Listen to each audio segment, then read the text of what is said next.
Was it all Scott Service's fault? Was the Dan Wilson, Edgar Martinez bump in offense a mirage? Was it real? Can it be continued into 2025? The table is set by this pitching staff for this squad this season.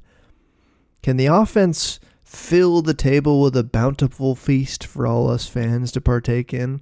Or will they be serving us gruel for the holidays and hot dogs from the sky and telling us to sit down and be grateful for what we have? Who's to say? Well, me. I am to say. Welcome back to the Chaos Ball Podcast. This is episode 105. The position player preview, the everything else preview for this Mariners team in 2025. I did the pitching preview. That was, I think that was a little bit more fun than some of the things I have to say about this offense. I'll be honest with you. Obviously, it's no secret. This team has been offensively, I don't know what the right word is, just bad, just straight up bad. I don't think I need to come up with any fancy word for them being just a flat, mediocre to mid offense. Really unfortunate. But then we saw it was a glimmer of hope at the end of last season. Scott Service fired. All of his bad lineup decisions also left with him. Obviously, he was the one putting out the lineup. And then, bam, the offense was just cooking. Can they repeat it? Like, how much of that is repeatable? The good thing is Dan Wilson and Edgar Martinez are back this season. There was chatter that Edgar just was on the team just for a little fun little romp, and he might not be back in 2025, but he's back. He's back in spring training. He's just the full hitting strategist. Is that even his title? It might be. And that's really good news. I think at the very least, it can't hurt to have Edgar Martinez instructing young Major League ball players how to hit. And even the old ones. He can give tips to literally anyone. I bet if you gave him the bat right now, he could be like I don't even know. Power, maybe not. He's a little old in the power department, but I bet he could hit for a decent average right now in Major League Baseball. What do you think? So I don't know. I don't know how much of it was real. Some of it was like actually tangible. Like some of the changes that were made, specifically to Julio, were absolutely tangible. And I'll absolutely for sure talk about Julio more in depth later in this episode as I focus on individual players, but I will just wax poetic about the state of this offense before then. But some of the changes were tangible. Some of them were totally spiritual. And I feel like this happens across all sports. I think a coach gets fired. I think a new, not even necessarily regime, because there was a lot of continuity last season. It wasn't like everyone was fired. It was Scott and the hitting coach, DeHart, that were let go. Everyone else was pretty much kept on. There have been some coaching changes since then, but last season that happened, and there was just a bump. They just started playing better. They started hitting better. The vibes around the team were vastly improved. They started in kind of the gutter, so it was getting out of the dirt for the vibes. And the team was just playing better. I mean, I've talked about this too. When you feel good at work, you're going to perform better. When you feel good in any aspect of your life, you're generally going to perform better. And you see this across all sports. This is a thing in, I think, every sport. A new coach takes over. I think there's just kind of your slate is wiped a little clean. And if you immediately start playing well, it's just a snowball effect, right? You just like, oh yeah, okay, we got this. Like, it's fresh, it's new, it's fun. It's like a honeymoon phase for a new coach. And then especially hitting wise, you bring Edgar Martinez in and it's like, okay, yeah, this guy knows a thing or two. Tweaked, definitely just told Julio to cut it out and just said to him, hey, you're good at hitting. You're very talented. Stop thinking and just go up there and hit. And sometimes it's as simple as that. And he did. And I hope he can do it all season. I think that's the biggest question is can they carry over to this year? And they're going to have to, because this is largely the same group of players that was responsible for that September run that almost led to a playoff berth. But it did not, of course. It did not. I mean, they had a team OPS of like roughly 670, if I look at the numbers here from opening day to the end of August. And I mean, this started at the end of August, too, when Scott was fired. But then in September, they had a team OPS of 780. Their team slash line in September was 264, 347, 433. That is a ridiculously good line for a team. That's just like it's a month sample. I mean, but that's a lot of sample size for a lot of these guys. And it still stings so hard. It just wasn't enough. Because of course it wasn't.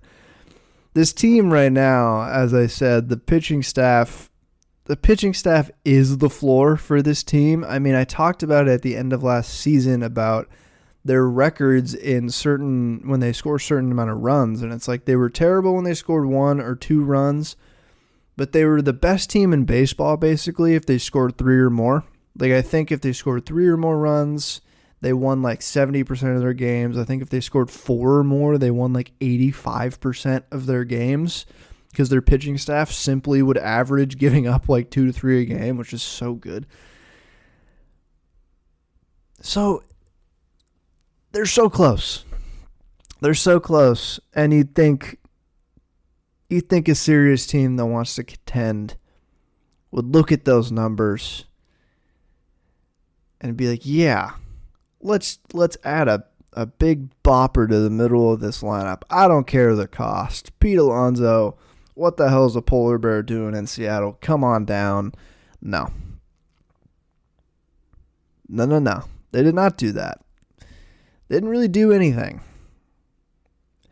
It makes me upset that Jerry Dipoto and company, and it's not all on him. Ownership, obviously, is the main culprit here with they got to loosen the purse strings. I mean, Jerry has to convince them to do so, but ultimately it is the group that has to put up the money.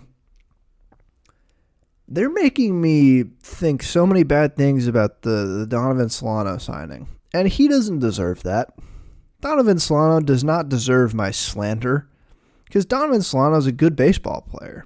And frankly, that's a good signing in a vacuum. That's a very helpful signing for any contending team out there. Like, that's a classic floor raiser signing for a team, especially with some younger position players. That is a classic. Like, he's not raising the ceiling on what this offense can do, but he can play a lot of infield positions, and he's proven himself in his MLB career to be a good hitter. Something this team has really needed the past few years is just boring, normal, good hitters instead of broken post-hype guys that almost never work out, like Luis Urias. But sometimes they do work out, like Victor Robles. But we're sitting here, and this team is projected to do the same as last season. Percoda has the team around 86 wins. Fangraphs, I think, has the team, closer to 84. So if you're doing the quick maths, it's around an 85 win projection, which is not a rousing projection by any means, but it's roughly where this team has been all the decade so far, I'd say. This might be the lowest projection of the decade. 2021, obviously, they weren't projected to win like the 90 games they did, but past few seasons it's been like, oh yeah, the computers are saying they're going to win 86, maybe 87 ball games. They won 85 last season in a division with a winner that won 88. Everything is working against me feeling good about this team. And you too as fans. It's just kind of insane. When you look at the team itself, it's like, yes, this is a good team. Like, this is a good baseball team. It's not a bad baseball team. It's not even a mediocre baseball team. This is a good baseball team. But you look at how much they could improve and how much they simply choose not to on the position player side of the ball. And it's really frustrating. And then you look at all the other factors that goes into contending. And this team isn't in the AL East. This team isn't in the NL East, the NL West. They're in the American League West, which has a decent shot at being the worst division in baseball this season. Now, the Centrals will always give you a run for their money. Like, the NL Central is probably is not good. They could be fine, but I like the AL Central too. You know, you have teams that are actually kind of trying. Like, the Royals are a decent team who's kind of trying. The Guardians are doing the Guardians things. The Tigers have spent a little bit of money and have a lot of young interesting guys. I mean, the White Sox, the White Sox exist, I guess. But the AL West is just, ugh. Pacoda really likes the Rangers. They have them winning 90 games and the Astros 88. And then Fangraphs has the Rangers, Mariners, and Astros all within .8 wins of each other, all with 84. Rangers 84.7, Mariners 84.4, Astros 84.1. I think that is much more accurate of what this division is. And with just a little bit of investment, like the core of those teams, the Mariners have by far the best core out of any of those teams.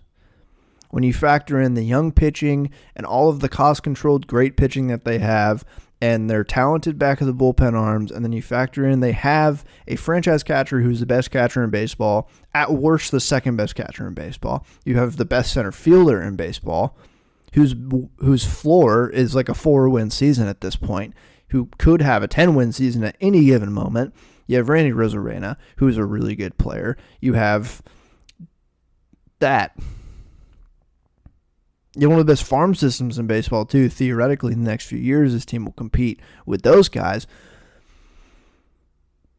But then still, we're grasping for something more than this. And it's so frustrating looking at this division. No chance this team could compete in the AL East or the NL West or even the NL East. There's no way they could compete. Even if you look, they're lucky to be in the American League at all. If you, especially you look at the league as itself and not even the AL West specifically, they are lucky to be in the American League right now versus the National League. The National League they have the Braves and the Mets and the Phillies all in one division. And then they have the Dodgers, the Padres, and the Diamondbacks all in one division. And then they have the Cubs and the Brewers, who are also look like very capable teams in their own right. That's 8 teams that are probably better than the Mariners right now.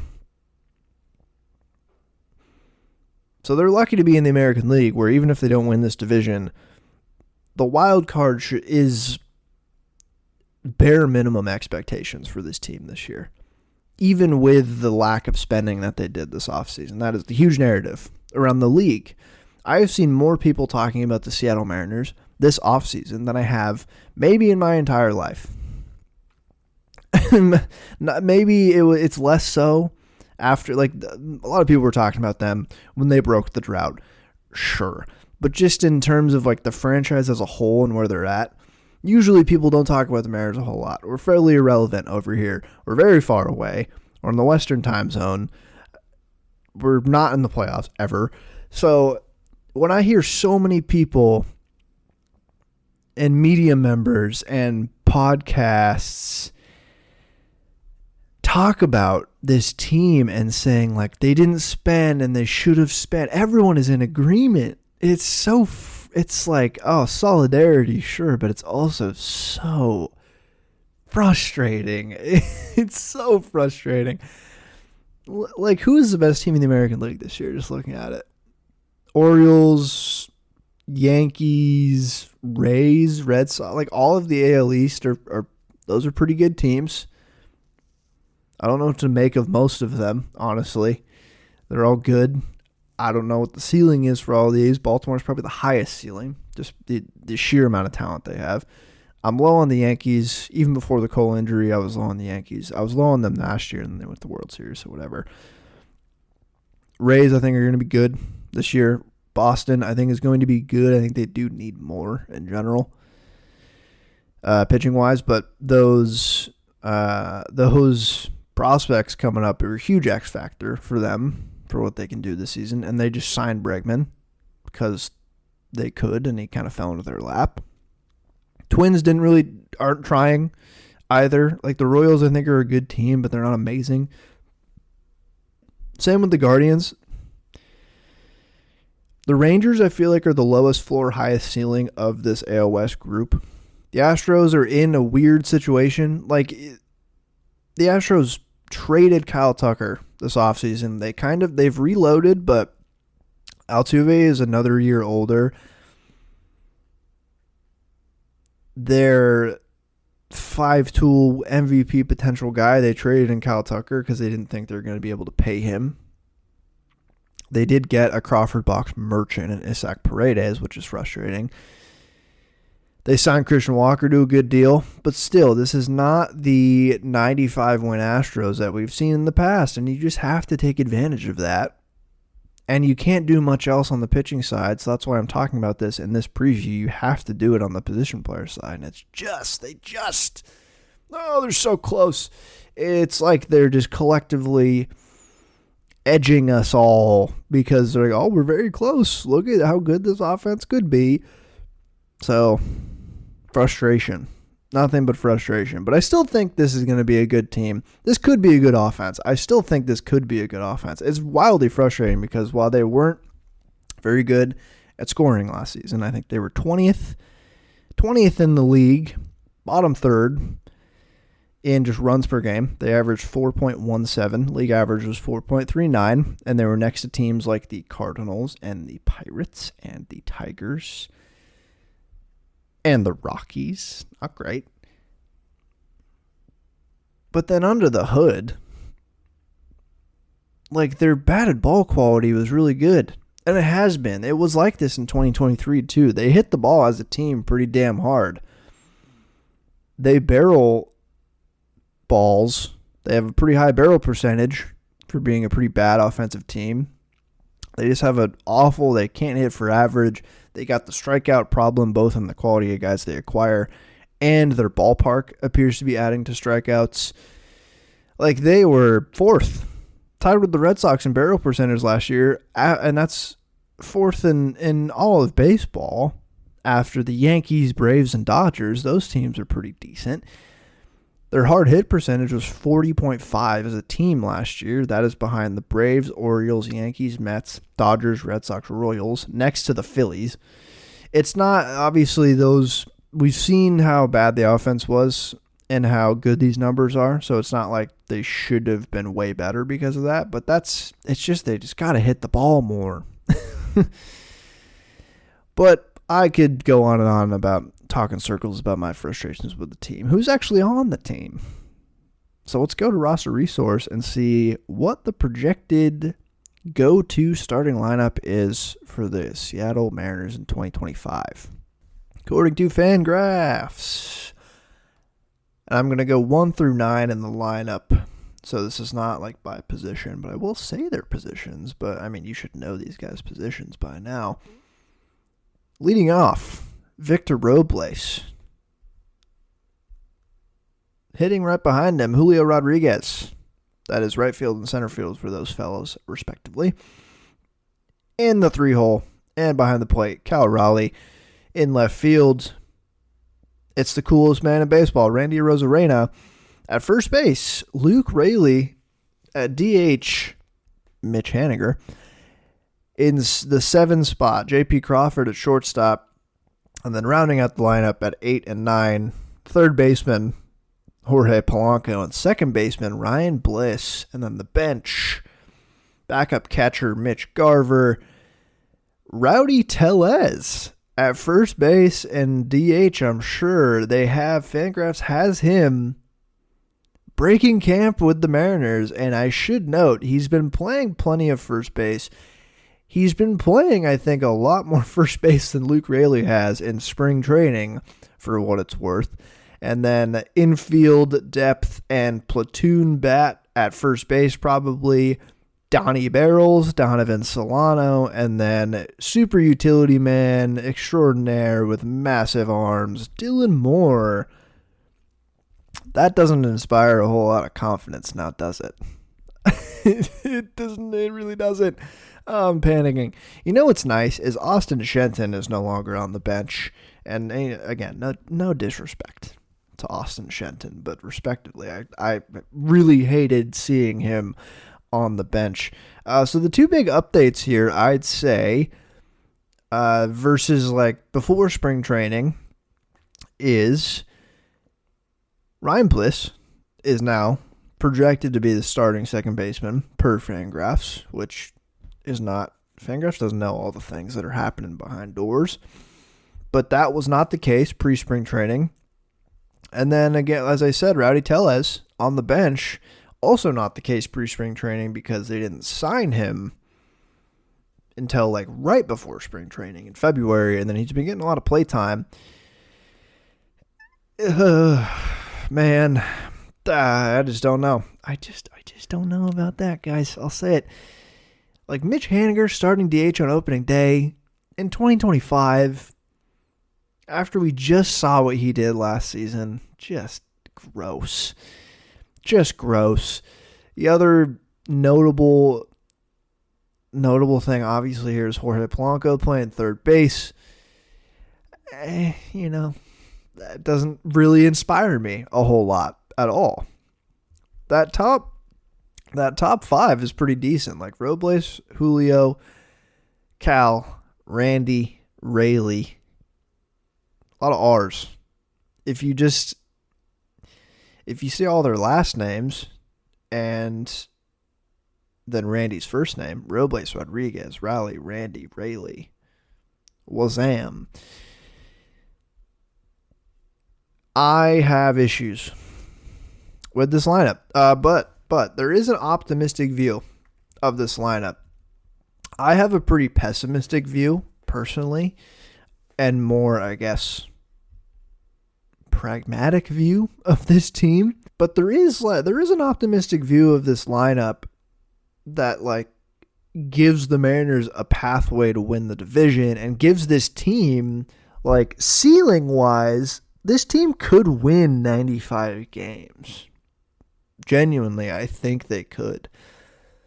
But they also feel like they could lose a lot. And they feel like they could also end the season with like 79 wins.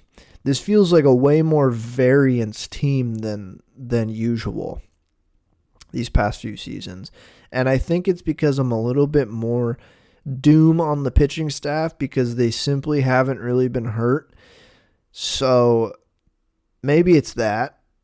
Maybe I'm clocking this team wrong as a very low floor, high ceiling team that lands right at 85 wins. But the optimistic view of this lineup, and this is given that the pitching staff is going to be good. I think the pitching staff, no matter what happens, is going to be good. And if they're anything like they are last season, they will be one of the best, if not the best, in volume, per inning, all that. Talked about that in the pitching preview. If you haven't listened, by the way, go listen to that. Came out Friday of last week. The optimistic view of this lineup is, let's just go down the line here. Victor Robles. The breakout we saw last season, peripherals be damned, was real. He has made real changes to his approach and to his game. He is a corner outfielder who's going to play good defense, provide backup for center field, which is really nice. He's going to steal 30-plus bases if he's starting in the lineup most days. He's going to hit for average and be a 110 WRC plus hitter. 10% above league average, mainly on his just ability to hit line drives and barrel the ball. I don't think he's ever going to be a big power guy. Fangraphs has him projected as a 106 WRC plus, which would be super good. Like, that feels optimistic to me. And he leads off, and he's a good leadoff hitter. He's pesky on the base path. Yeah, whatever. Julio's projected for 6 WAR. Julio optimistically can be a 10 WAR player. Julio figures everything out this season. Edgar has made those changes with him. What we saw in September is real. He's going to start the year, hit the ground running, just not trying to pull the ball especially. He's hitting it to all fields. He hits 25 to 30 home runs. He's one of the league leaders in doubles, as he should be. He steals 25 bases, plays Gold Glove defense in center field. He has an 8 to 10 WAR season. He is top 3 in MVP voting. Yeah, that's the optimistic view of Julio, and something he could absolutely do. Cal Raleigh, optimistically, he can do exactly what he did last season. It feels like both his ceiling and his floor almost. He feels so steady behind the plate and at the plate. So I'm optimistically, just do what you did last season and stay healthy all year and play as much as you did last year and contribute on both sides of the ball. Probably the most valuable guy to this team as a whole, Cal Raleigh is. Randy Rosarena. Randy also optimistically continues to just do what he's done in his career. He hit really well with the Mariners last season. He's going to whiff a lot. He's going to hit for a lot of power. Pitchers respect his power. He will walk a lot, along with strike out a decent amount. He'll play fine defense in the corners. He'll hit 30 home runs. Be a really good offensive piece for this team. Luke Raley splits a good amount of time at first base and right field, left field. He mashes against right-handed pitching. He's league average against lefties to where they can play him almost every day. He provides a lot of value on the base pass and is just a really solid player, again, like he was last season. Mitch Haniger figures it all out again. The raw milk coursing through his veins and the 5G in the stadium, and maybe he gets a brain worm that controls the brain worm gives him an elite eye at the plate now. He walks 15% of the time. He hits decent power, but he turns into almost a Kyle Schwarber-esque player where he still strikes out a lot, but he takes a lot of walks and he just barrels the ball constantly because his eye is that much better because the worm in his brain is now controlling his optic nerves, and it's just an elite bat-to-ball skill for Mitch Haniger.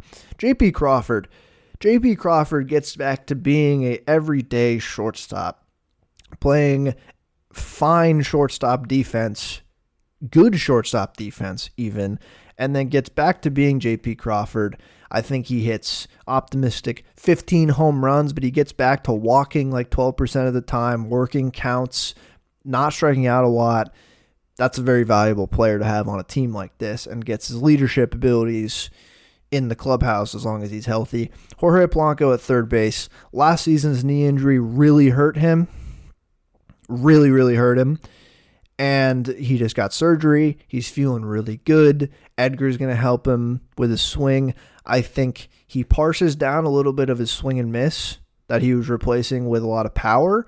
He gets back to basics. He hits 20 home runs, but he's an all-around really good, well-rounded hitter, taking a lot of walks, striking out less, and Perry Hill turns him into a good defensive third baseman because he has a pretty strong arm, but he looked dreadful at second base last year. Ryan Bliss starts at second base a lot of the year. Ryan Bliss plays tremendous second base defense. As a close to everyday player, he earns his keep, and he steals 40 bags for this Mariners team. He hits for average.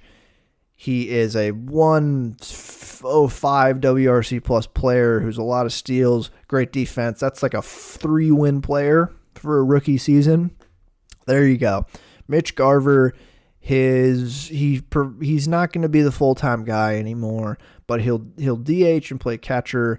He'll mash left-handed pitching. His little swing change that he's made that we've seen in spring training works. He gets back to just barreling the ball really well, drawing a lot of walks, and provides a good backup catching role. Rowdy Tellez, big boy, beefy man, gets 100 plate appearances at first base and DH and hits 10 home runs a la Mike Ford in 2023. Donovan Solano, Donnie Barrels, he does everything as advertised. He is a really good backup infielder option and cover for first base, second base, third base. He's just a professional hitter. He takes his licks at the plate. He walks a decent amount. He doesn't strike out much. Bada bing, bada boom. Very valuable 1 to 2 WAR player for half of a season's worth of plate appearances as a kind of platoon backup bat. Dylan Moore, the last player here, does exactly what he did last season. Bam. Dylan Moore plays every single position, hits for power, has some speed, will always strike out a lot, takes a decent amount of walks, has huge arms, is one of the longest tenured Mariners, and we love him. That's the optimistic view of this team in really quick fashion. Now, is that going to happen? Obviously not. Obviously won't. But if all that happens, I mean, that's come on. That's a 95 win ball club. Now, some of that could happen. A lot of it I don't think is going to, but let's start going down the line here with my more accurate views of what these guys might do this year. Let's start with the core, and I think the core of this team, and you could disagree with me, I think the core of this offense is obviously Julio and Cal and Randy, and then I think JP has to be in here. I think maybe not statistically, but spiritually and leadership and just tenure-wise, JP is the core of this team. He's in the core of this team. He needs to get back to just playing like JP Crawford and just be on the field. So I included him here in the core. I don't know if we're going to see a 2023 season from him anymore, but he just needs to be back to being a guy who can play consistent defense at short and just be a really good hitter in general. Barrel the ball. Doesn't have to hit for a ton of power. Walks a lot. All that. So I think those guys are the core, and then everyone else is kind of in the not core, but key contributor / platoon areas. And then there's just my, all of the guys who might bounce around from AAA to the majors. But let's just start with Julio. We got to start with Julio. The offense goes as Julio goes, as we've said the past couple of years. Wouldn't it be nice if he just came out in April scorching? Past 2 years, I've said that exact same thing. I think every key to the season I've said is like we need a strong start to the year. We need a good April, good May. We just got to open well. And I mean, last year they didn't open poorly. The team, that is. I mean, they did have that 10-game division lead somewhat early in the season. But you're thinking about Julio, and every year it's like, yeah, that'd be nice if he was awesome in April and May, as he is usually awesome in September. And then he just comes out and just stinks at the start of the year, and he just isn't good. And it was the same thing last season. He, again, was just so poor until July. His July was great in a small sample because of his ankle injury. His August was fine, and then his September was awesome. Just almost exactly how 2023 went, just with overall less production. 2024 was his worst year to date as a big league player, which is really saying something. It was a disappointing year for him. And he still put up 3.8 Fangraphs WAR, and if you look at Baseball Reference, he put up 4.3. I think that's because defensive runs saved likes him more than UZR, I believe. But that's not too different for a position player. And they don't usually differ a whole lot, not as much as pitcher WAR. 116 WRC plus last year. Just, it was fine. It was very similar to 2023, just minus 80 points of slugging. But otherwise, most everything was kind of the same. Like, he really just needed to hit for more power. Like, a lot of his chase numbers was more or less the same year over year. Like, he's like one of the biggest differences is he swung at more pitches in the zone this year, and he also missed more pitches in the zone. He walked roughly the same as last year. He struck out basically the same as last year, like 1.1. No. Why that was awful quick math. 0.9% more than last year, so really not a huge difference. He had a slightly higher BABIP this year. Interestingly enough, very similar average, very similar on base percentage, very similar weighted on base average. His slugging was just 74 points lower, and therefore also his isolated power was super low. And that was basically it. He couldn't pull fly balls at all this year. He had like one or two pull fly balls the entire year until September, and then he had a few more in that month when he hit a couple home runs and he started to look a little bit more familiar. And as the season went on, it just felt, you could see it. I think we could all see it. I think he knew it. He was just pressing out there, and it looked a little ugly at times because he would just swing out of his shoes and fall over in the batter's box. And it's cool when he hit the ball really far, but he wasn't really doing that. And then obviously the big thing was when he was hitting the ball hard, which when he makes contact, he still hits the ball hard. That did not change. He just hit it into the ground, and that would, that'd go for hits often, as hard ground balls do, but a lot of the time they'd be outs.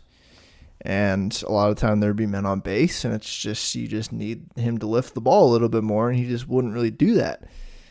And then September rolls around, and we're in full swing of the Dan Wilson and Edgar Martinez era of the end of last season. And as I mentioned before, Julio just looks a lot more comfortable. He wasn't quite falling over in the batter's box, looked a lot more upright, sprayed the ball to all fields, was hitting line drives, and that's what he should be doing. And basically, it came out as it was the easiest possible fix that him and Edgar talked about. Was like, hey, whatever DeHart and the rest of the team and coaching staff had you doing, stop thinking about forcing yourself to try to pull fly balls. Just go out there, put the bat on the ball, and good things will happen for you. And it turns out that's true for a player as talented as Julio. So it's crazy to think that a 3.8 F4 season, like that might be his floor, which is insane. And that is like that's like 90% of all baseball players' potential like best seasons in the league. And that is us as fans, rightfully so, saying that was a disappointing season because we know he can do better. I mean, his composite projection this year from all the different systems is basically a 6 WAR season where he hits 25 to 30 home runs, steals 25 to 30 bags, and plays great defense in center field and has like a 135 WRC plus. Like that's a crazy, like that's your average projection, and rightfully so. That's what he can do. So 20 home runs, he still ended up with a 2020 season too. 20 home runs, 24 stolen bases, not being able to hit fly balls in the air obviously harmed his home run total. That's the lowest home run tally of his career. He only played 143 games too, still got to 613 plate appearances, but the 24 bags as well, he definitely would have gotten closer to 30 without that ankle injury. Crazy that he didn't completely shatter his ankle in that injury. Kind of insane that he didn't, and it was just a somewhat minor ankle injury, but that still is going to, hamper you enough to not steal. But I think I might speak for everyone when he crashed into that wall. I literally thought he shattered his ankle and the season was over, but it wasn't. So is September Julio who we're going to see all year? Because that is a 8 WAR, 10 WAR player. And he can do that. He can absolutely do that. We're just kind of waiting to see. We're waiting to see that from him. Like, we're waiting to see just like he plays every game and has a 140 WRC plus, hits 30 home runs, 35 bags, puts up like 8 WAR and wins MVP. Like, we're just waiting to see that from him. And he doesn't even need to do that, but he needs to get back to slugging. He needs to get back to slugging more. The biggest failure from his season last year is out of all qualified hitters in Major League Baseball, he was tied for 7th to last among all qualified hitters in baseball with 17 doubles. He's next to like Logan O'Hoppe, Leody Taveras, Andrew McCutchen, Shea Langoliers, Nolan Shawnewa, like Andrew Benintendi. Cal Raleigh had one less than him, but it's like Cal Raleigh. Come on, he had 34 home runs. So you just like, that is why his slugging was so low. Because 20 home runs is like very easily explainable, where he was struggling to pull the ball in the air. But you'd expect him to still get so many doubles. He's so fast and hits the ball so hard. Any ball in the gap is a stand-up double for Julio, easily. And that's what's crazy, is he just straight up did not do that.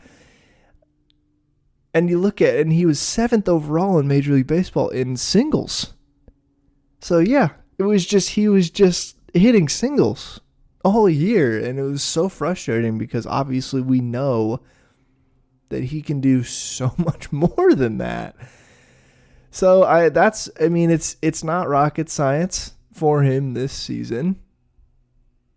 You just gotta hit for more power. And I think a lot of that is going to come in the form of doubles. I don't know if he's ever going to be like a 45 home run guy. I think he can hit 40 home runs. He could, but he just needs to slug more. Like, it would be sweet if he could cut the chase and the whiff and strike out less and walk more. That would be amazing. But he doesn't really need to do that. Like, if he did that, he would be like legitimately, it would be like a Mike Trout 10 WAR season. He doesn't need to do that, though. He can be very similar in his chase and whiff and strikeout and walk numbers last season, and just slug more and put up 6 to 7 WAR and be the guy on this team, as he should be. So, also 5 of those doubles came in September. 5 of his 17 all year came in September. So that is what Julio needs to do this season. Not rocket science. Hit more doubles. He has so much power that I don't know if he doesn't need to pull fly balls as much as we think he does, maybe. I mean, he just needs to get bat on the ball and lift it a little bit, because he's powerful enough to get home runs to all parts of the field. But I think it's just more important for him to hit line drives. Line drives translate to extra base hits. Extra base hits are very good. He just needs to do that. He should lead the league in doubles.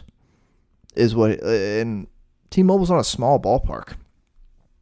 It's not the biggest ballpark, but it's not a super small one. Easy to get doubles in the gaps for him there. So that's all he needs to do. Moving on. I have more players to talk about, but he should win MVP this year.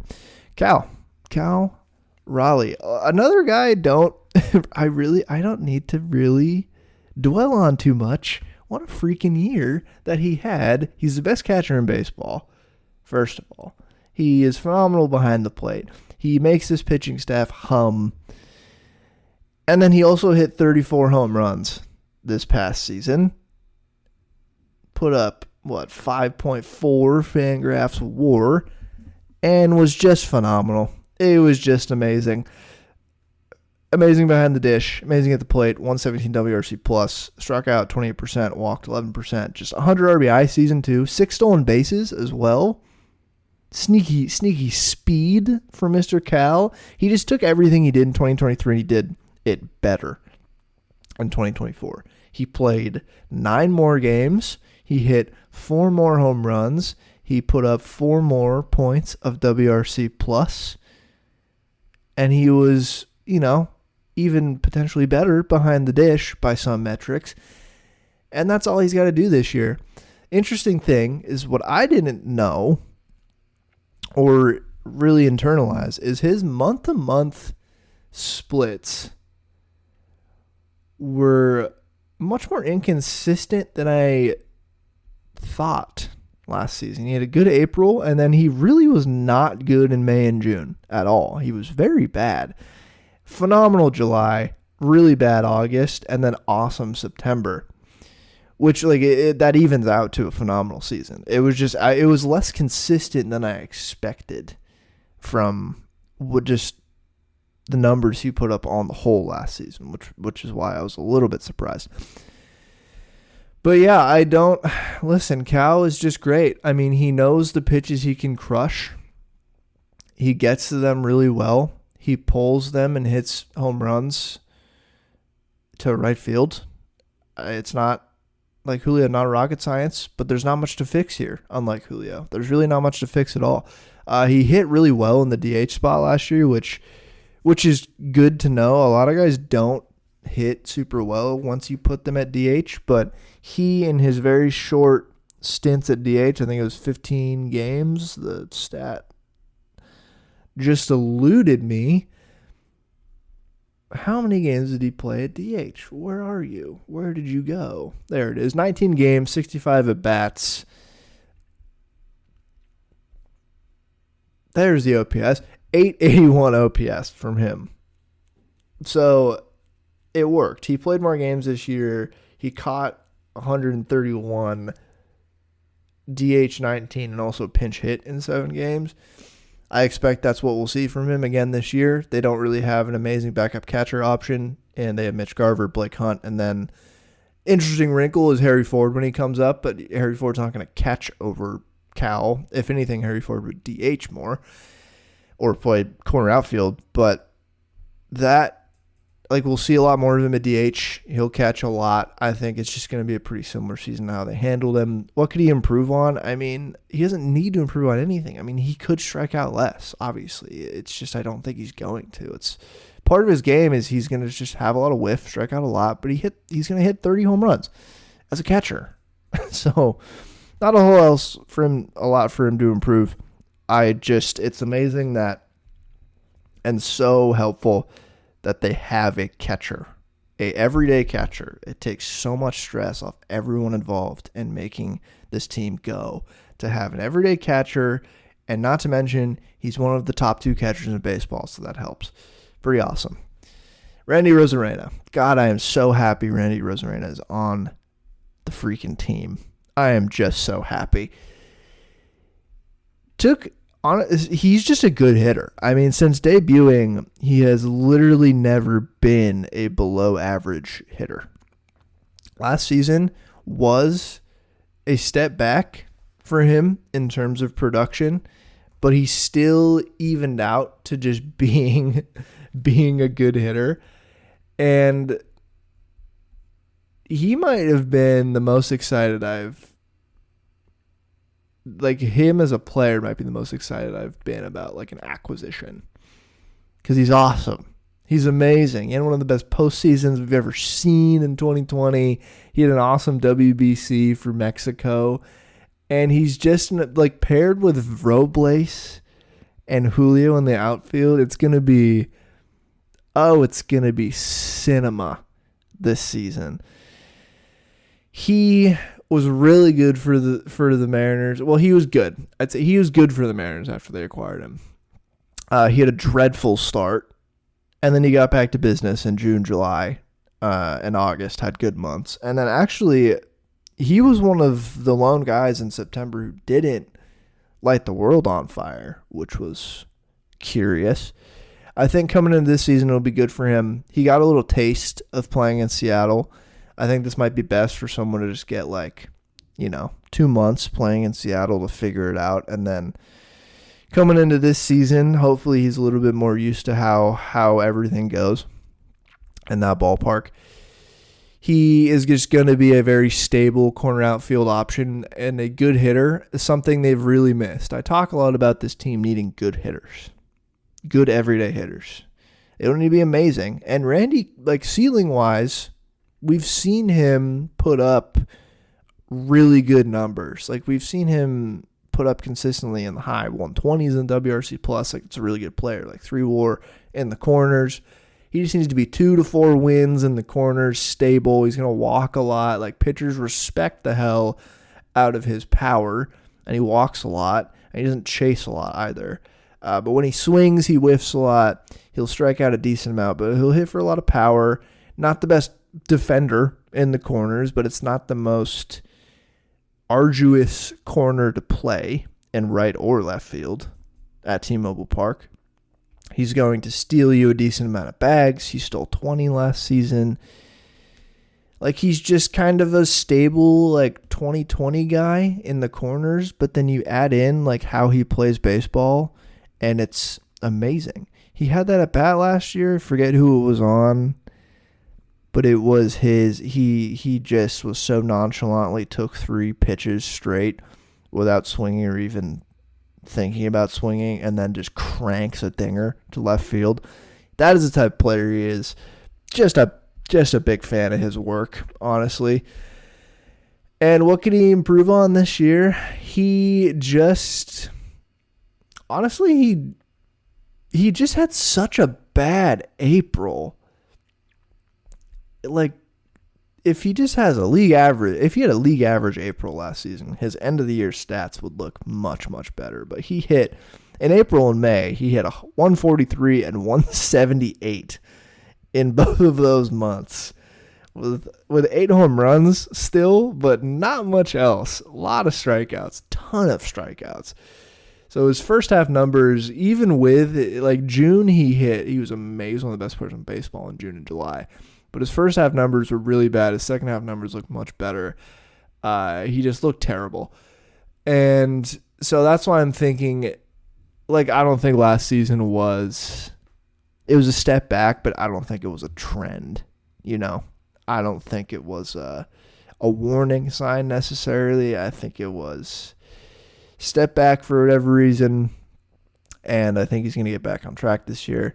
And I'm really excited to see a full season of Randy in a Mariners uniform. Like, I really am so excited about that.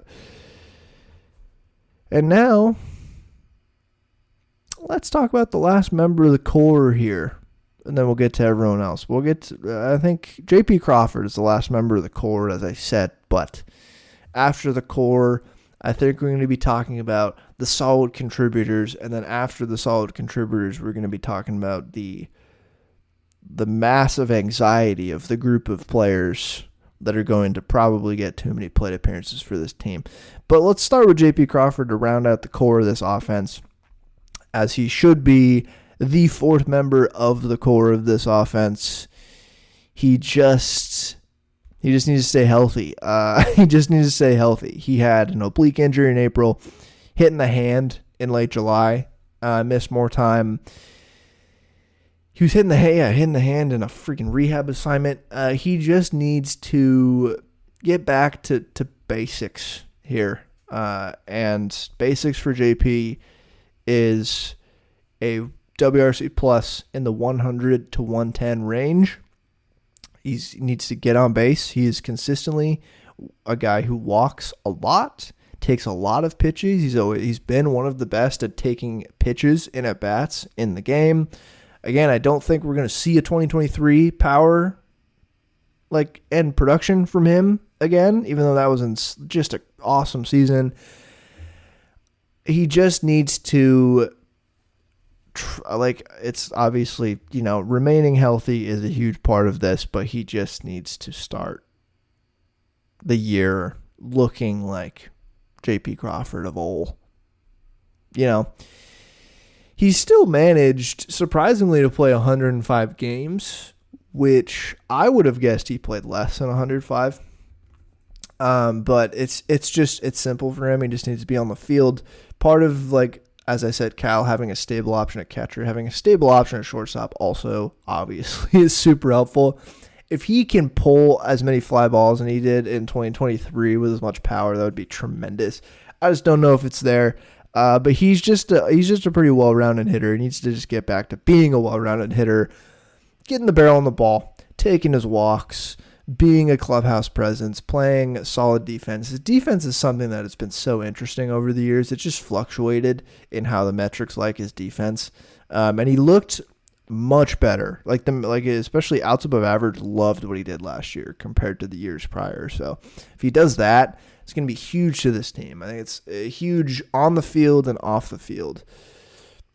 Because last season, I think the injury was so clear it was affecting him. Like, he was making less contact on pitches in the zone, which is not great for a player like him who really needs to make contact on the pitches he knows he can hit. And he whiffed a little bit more last season. He just was swinging more. I think as everyone else was trying to kind of press to produce, he was also doing that, but also dealing with an oblique. So he just needs to get healthy. And the projections have him basically doing that, basically being back to a guy who walks like 12% of the time, strikes out less than 20% of the time, hits 10 to 15 home runs, plays solid defense at short, puts up 3 to 4 wins. He just needs to do that. Massive for this team. Like, that is a absolute floor raiser if he can get back to just doing that. So that's all I've got for JP. And I'm looking forward. I just like watching JP too. Looking forward to having him back out there healthy. And that is it for me and the core. Now let's get to the other group of players, the contributors, the solid contributors, and I think we'll start this group out with Luke Raley, and I rightly so. No, I paused the podcast at that point, after I said Luke Raley. I went to go get a drink of water, fill up my water bottle, come back. Computer, I don't even know what happened. Computer, not ruined. I'm back. But it's literally 48 hours later to finish this last half an hour of this podcast. Unforeseen, my computer it pooped itself. I don't even know what happened. I use a pretty old computer to record this podcast, an old MacBook, not the best. Okay, but it's what I'm working with. But I'm back. Let's talk about Luke Raley. You have no idea that gap was 48 hours. So let's finish this half an hour. But I'm still here. I'm still in it. Let's talk about the refrigerator with legs. If he just does exactly what he did last season, excellent. Literally great. His last season was awesome. He did everything the Mariners could have asked him for last season. He hit the ball really well. He filled in an outfield, although he's not a great outfielder, but it's in the corners. So that's fine. He's got a good arm, but he hit the ball really well. He mashed against righties, and he came through for this team in a lot of big moments when the rest of the offense was floundering. It felt like his base running is really good too. Sneaky fast, a classic sneaky fast guy who's kind of built. He's built like what he looks like to me is a doughier Mike Trout. Refrigerator with legs, but God, he's fast. He's very fast. He doesn't steal a lot of bags. 11 bags last season, which is fine. But he's just fast, and he runs hard. He runs very hard. Fangraphs projects him for roughly a similar amount of plate appearances last season, like around 475 to 500, which is right around like bordering on everyday player, like strong side platoon who will play against lefties if they need him to. Played a lot of first base last year towards the end of the season after they had to get things sorted out with releasing Ty France. And Tyler Locklear didn't look great. And then that was pre-Justin Turner. And he played a lot of first. He'll DH some. He'll play the corners. He'll probably play a lot more first this season. He's just a super useful player. A trade that Jerry nailed, at least right now, in the short term. Because it's something that Caballero's a useful player, but I think Raley was a lot better for this team last season and can be this year, I think. And they really do they honestly need another lefty bat kind of like him to play like almost full-time DH. Because Raley's going to play a lot of first. I imagine he will DH a decent amount against right-handed pitching. Or just play first full-time against right-handed pitching because they only have Donnie Barrels and he's weak side platoon guy. if Rowdy Tellez does make the roster, and even after waiting 48 hours, still don't know if he's going to make the roster. That deadline is in a few days, I think this Sunday. Against right-handed pitching, Rayleigh will probably play first base or DH, and Rowdy will do the other one, if that is the case on opening day, I would just imagine. If Robles, and I'll talk about him, if Robles doesn't end up hitting amazing and is struggling, especially against right-handed pitching, or even just struggling against everyone, Rayleigh's the obvious dude to fill in at full-time on the corners. And you could get there's a lot worse options to do that. So Randy and Rayleigh in the corners is not an amazing outfield defensively. They both have fine arms, and they will throw some guys out, but range-wise, not amazing. But Julio absolutely makes up for some of that. And our pitchers strike a lot of guys out, so that helps. Luke Rayleigh, I mean, he was just awesome. He was just such a useful player last season.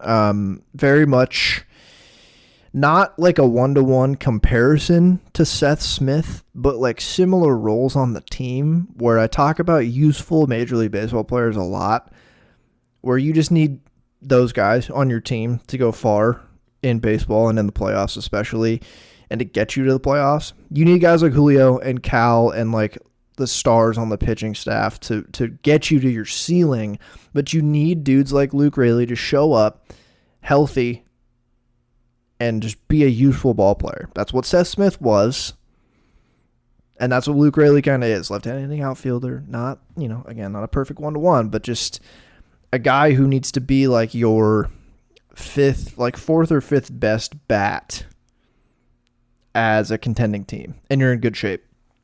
Right now, he's probably your fourth best bat.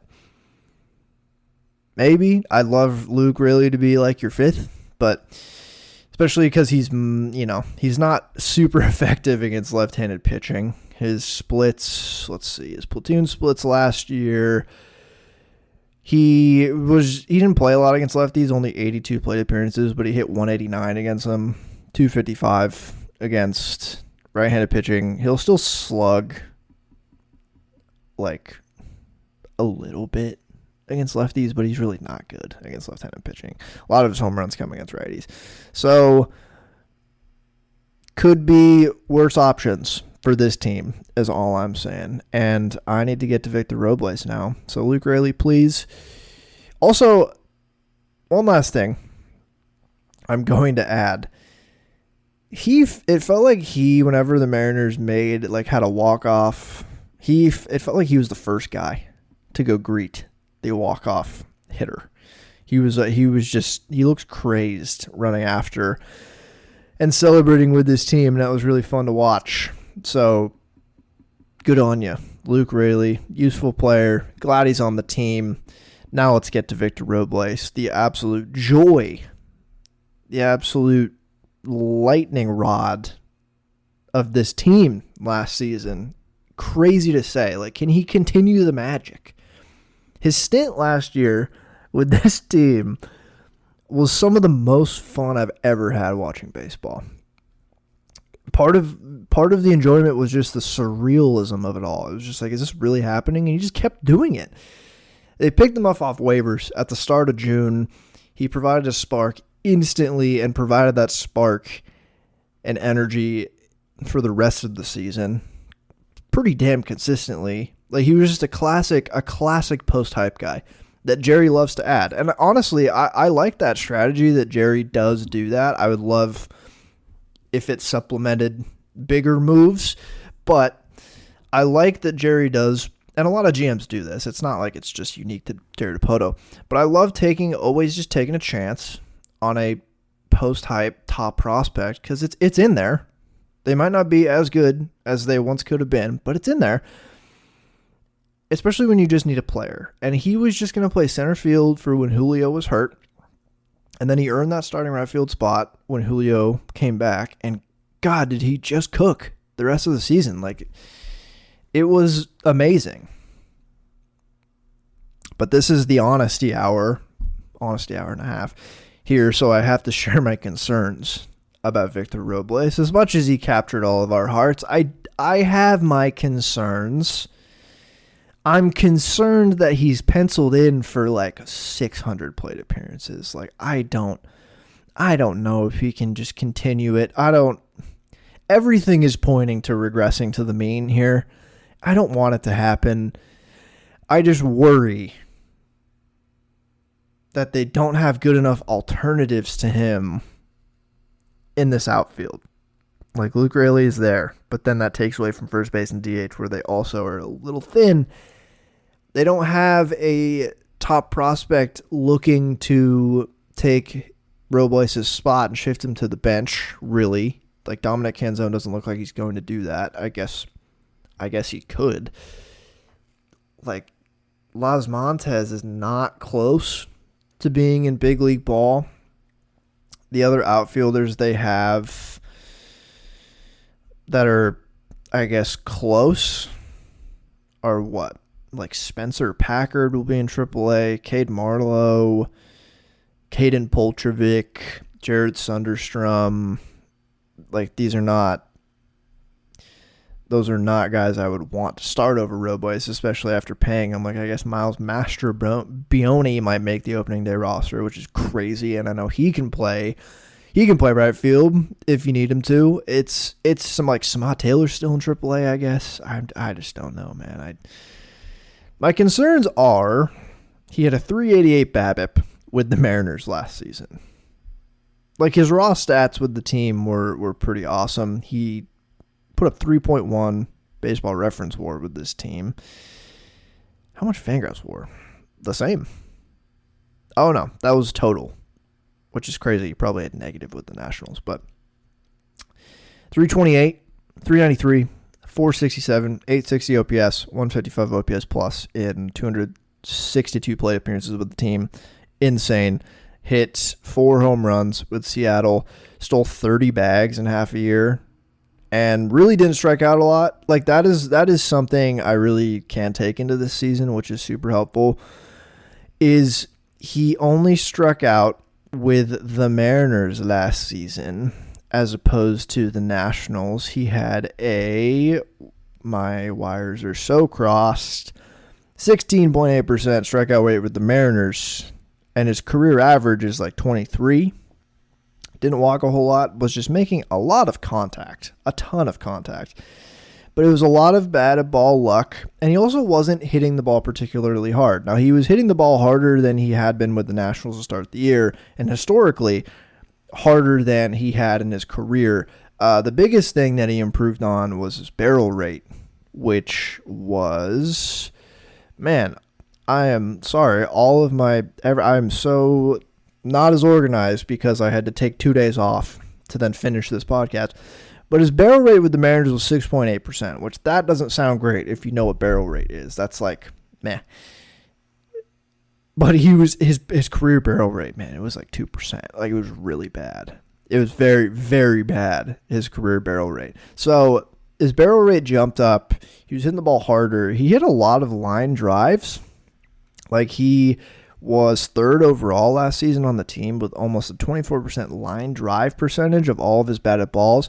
He wasn't hitting balls that hard, like over 95 miles an hour, but he also wasn't hitting them very weak. He hit a lot of medium speed line drives last season, which will lead to a little bit of a higher BABIP. I mean, you're going to hit a lot more singles and doubles probably with.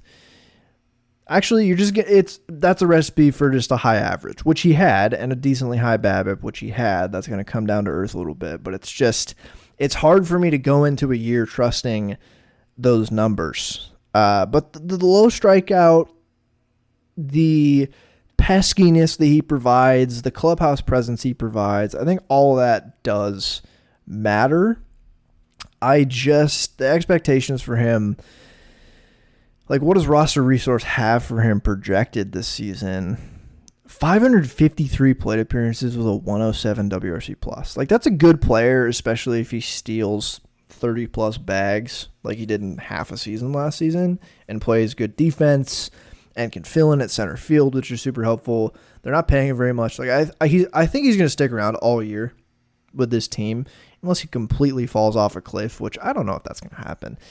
If he can keep up what he did last season in terms of hitting line drives, not striking out a lot, putting the ball in play. I think he's going to be a little bit of a higher BABIP guy just because of that reason. He just doesn't have a whole lot of power potential, so his ceiling's pretty limited. But I just don't. He's not going to be. I don't think anyone's expecting him to be. He's not going to be a 155 OPS plus guy.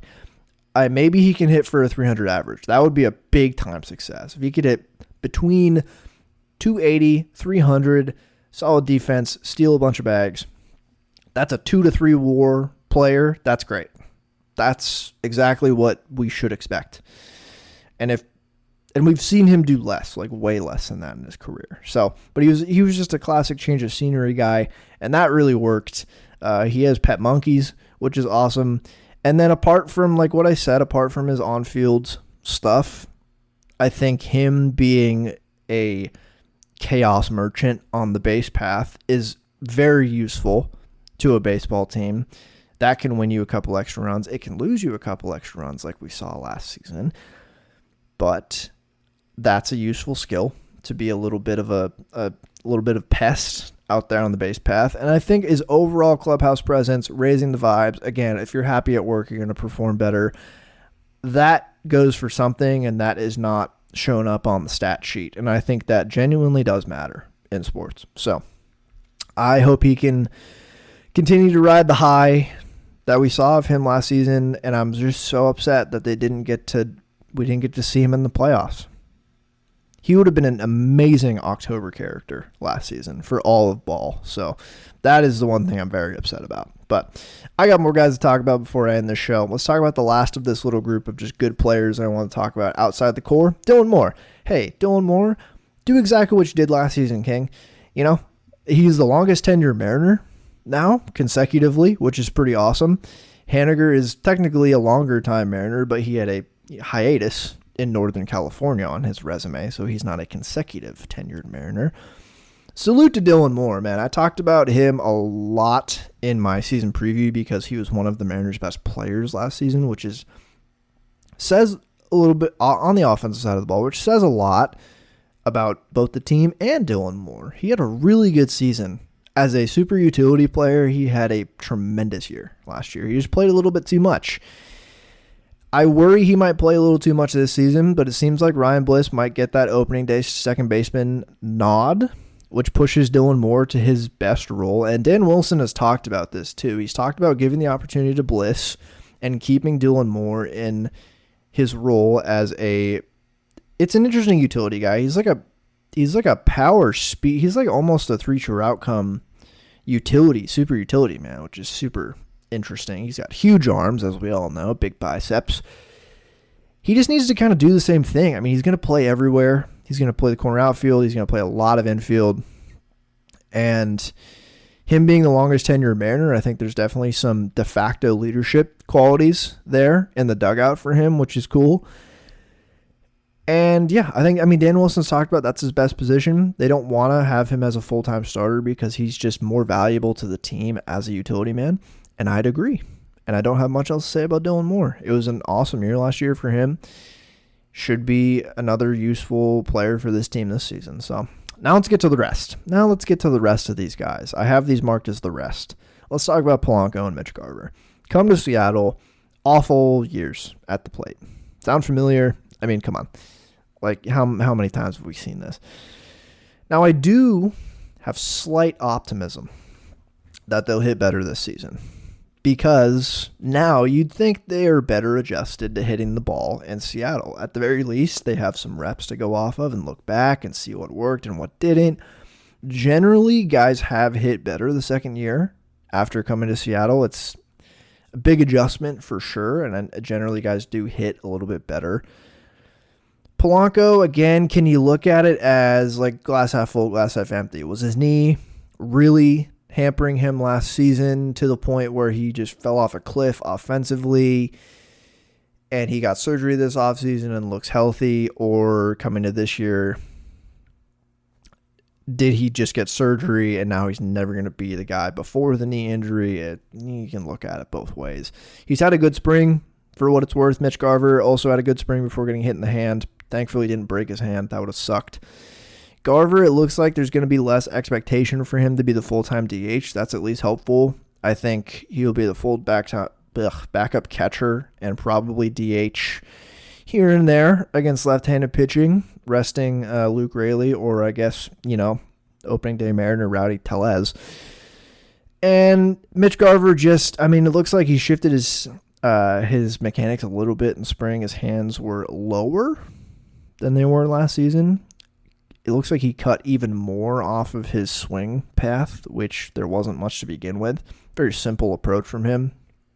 Honestly, everything was there for him at the plate last season. Strikeouts jumped up at home because they do for everyone in that ballpark. But he still walked a decent amount. It was just he didn't hit for any power.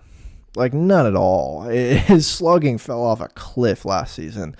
He still walked a good amount. The strikeouts jumped up a lot, but he still walked a good amount. He just could not hit the ball hard at all. He just couldn't. So I don't even know what to expect from him this season. He's making a good amount of money for this team. He needs to just provide backup catching and mashing against lefties, and that's fine. They still need a bigger bat in this team somewhere in the infield. I just don't think it's going to be Bart Garver. And then Polanco, can Polanco play good third base defense? Verdict's out. Can he maybe cut back on his full-on power approach and go more for line drives, a la the Edgar Martinez method, hit the ball up the middle and be a useful player that way?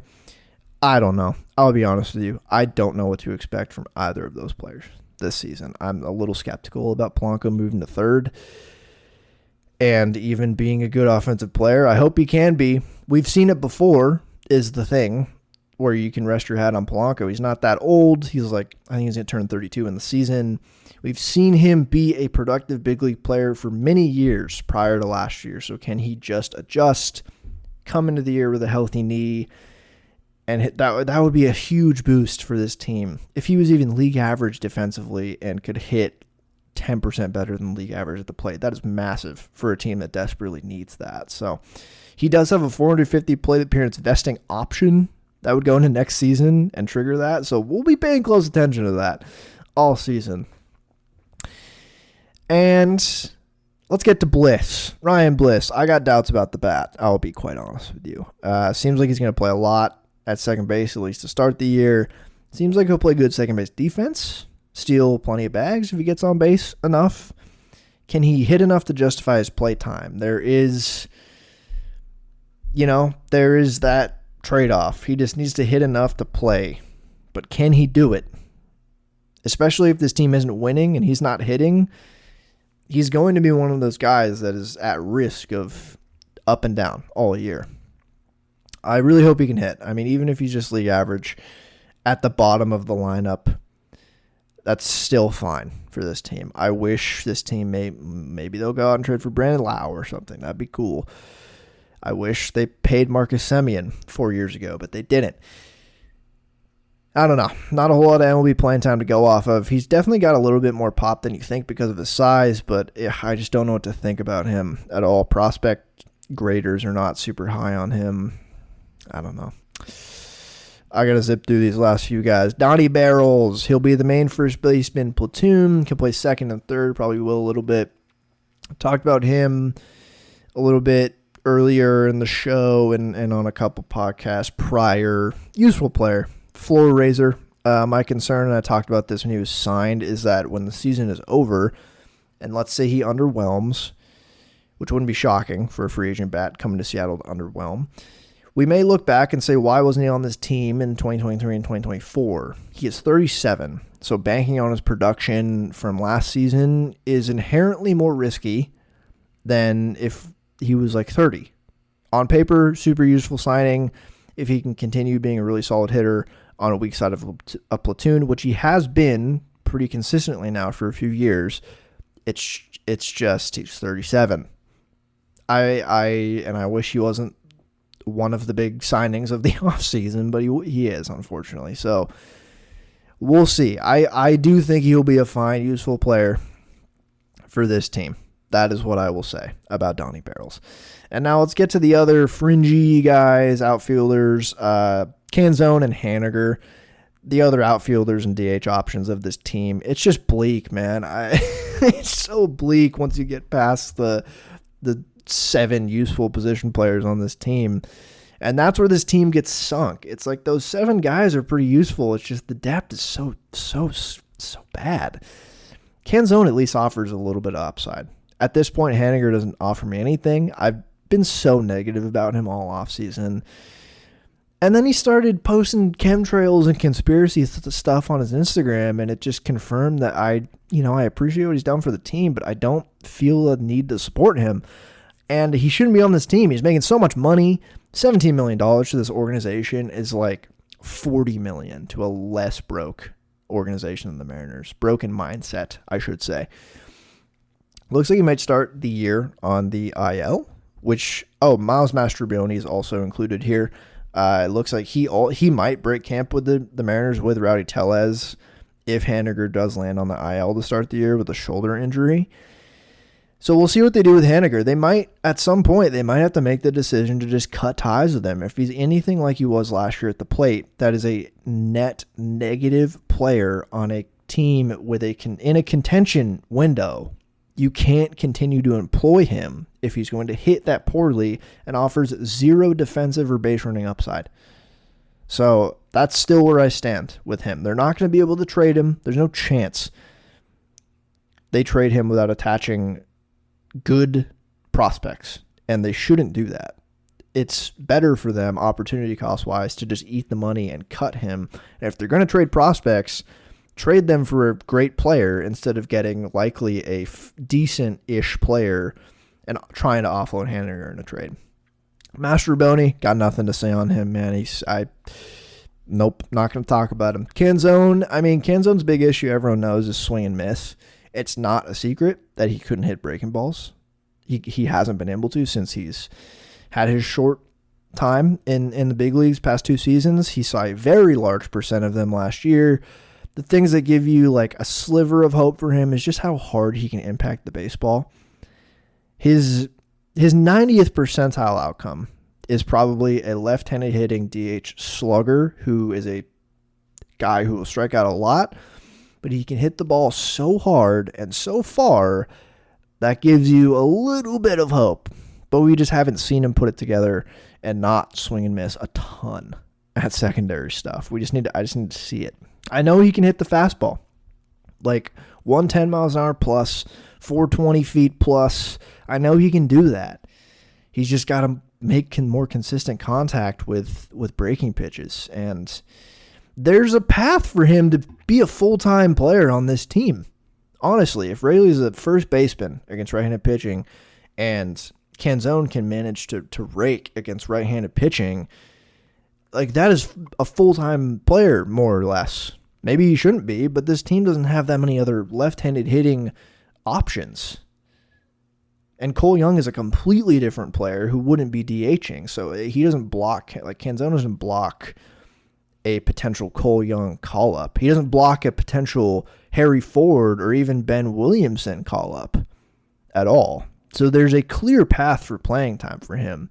He just has to compete with like Rowdy Tellez and Miles Mastrobuoni and Austin Shenton and Cade Marlowe, basically. That's it. That's not a whole lot of competition. So I'm skeptical, but there's a path to a lot of playing time for him if he can just continue impacting the baseball and whiff less. It's not rocket science, but like trying to hit a baseball looks impossible, so I can't just say hit the baseball better. And that's it for the guys I really wanted to focus on. Like the others on the outside looking in here, like Rowdy Tellez, man, he sounds like he's going to make the opening day roster. I don't think he's very good. He'll hit some home runs. He's a big, beefy boy. We'll all take some joy in that for sure. But in terms of winning baseball games, he's not going to be a super valuable player to the team. I hope he is. That'd be sweet, but I just don't think so. There's Tyler Locklear. We'll see. Similar-ish to Canzone. He can hit the ball really hard. He can play first base. Can he not whiff 50% of the time? We'll see. Austin Shenton, sure. Leo Rivas had some good moments with the team last year. I think he's useful shortstop depth at AAA. I'll say that. Blake Hunt, well, any injuries to Garver or God forbid, Cal Raleigh. Blake Hunt is likely the first one to come up before Harry Ford, I imagine. I don't think they're going to want to push Ford at all, unless that comes later in the year and Ford has been like raking in Tacoma. I can see Hunt coming up before him and like potentially a DFA guy. Cade Marlowe I mentioned is like, I just don't know if he's good. I just don't think he's good. And then the guys with no service time that could come up, I've mentioned Cole Young, Harry Ford, Ben Williamson, Spencer Packard, another outfield option. I wrote with a big question mark, Las Montes, because like Canzone, there's no one really blocking him from left-handed hitting outfielder / DH. He hasn't been above high A. There's just a world where what if he rakes at Everett and then double A and then goes to triple A in like September and hits 6 home runs in a week, and the Mariners are battered and need something and they call him up in September or late September. I mean, what if that, no, I don't think he'll come up. Cole Young and Harry Ford are the guys to potentially make an impact this year, and they'll be the first of this new crop of young guys from the farm, young position players, to see if the team can develop hitting. We'll see. Like, Cole Young offers something interesting in terms of very contact heavy, talented hitter who can play shortstop and probably is going to end up at second base. And then Harry Ford, I've talked about a lot. Really unique build for a catcher. Can he catch? We'll see. He took some reps last season in corner outfield, which seems like a good place for him to land, if not catcher. Interesting flyer for him they might take out is just coming up the DH a little bit, because he's shown at every level he can hit. Even in the WBC he showed he can hit. He's a very talented hitter. He has a good eye for the plate. He has really good in-game power. He is very athletic for a catcher, so he can run the bases really well. We might see him this year out of necessity, and I don't know, it could be too early for him. I don't think it's too early for Young. This year makes sense. If he hits well in AAA, it makes a ton of sense for him to be on the team at some point, because they're weak up the middle and injuries will happen. And so I think we see Cole Young, and honestly, I do think we see Harry Ford, barring any injury to him, just out of pure necessity, because they're the depth. They're like the potentially impact Depoto. Oh my God. They're going to get called. Cole Young is going to get called up in July because someone got hurt in the middle infield. And Depoto is going to talk to the media about it. And I know he's going to say, yeah, this is like a big trade at the deadline.